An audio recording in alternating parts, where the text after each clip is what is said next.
bigera kuri 5 nkunda.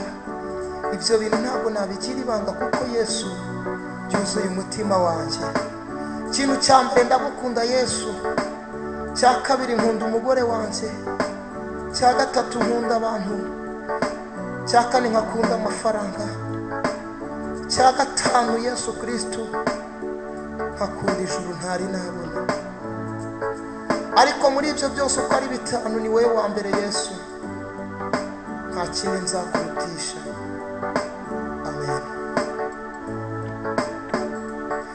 Kimwe kiba ku isi kinubwira kugukunda.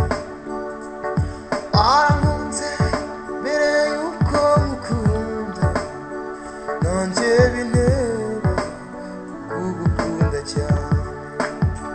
Wabonye yuko gukundana kwanjye nawe Yesu bidahagije, uritanga ku musaraba.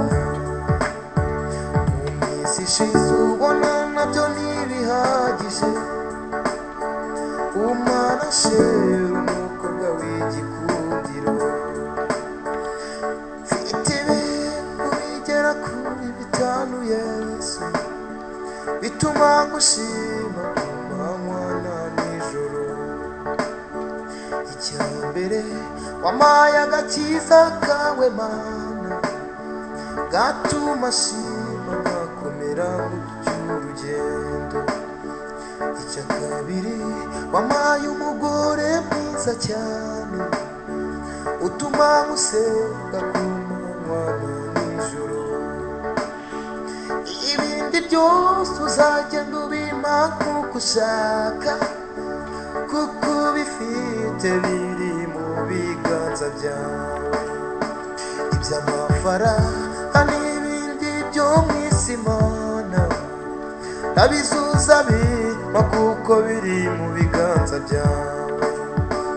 Iby'imodoka n'amafaranga menshi cyane, nabyuza bimpa biri mu biganza byawe. Iby'urubyaro no kubaho umuntu ari mwiza, nabyuza bimpa biri mu rubyaro.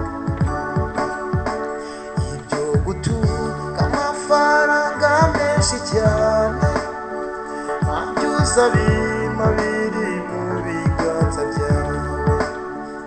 Ibyo kubyara abahungu n'abakobwa Mana, nabyuza bimpa biri mu biganza byawe. Iby'imodoka n'ibindi byinshi ngiye Mana, nabyuza bimpa biri mu biganza byawe.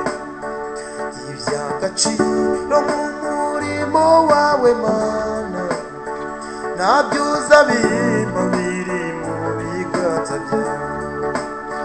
Nabyuza bimpa biri mu biganza byawe. Ibyo gutunga amafaranga menshi cyane, nabyuza bimpa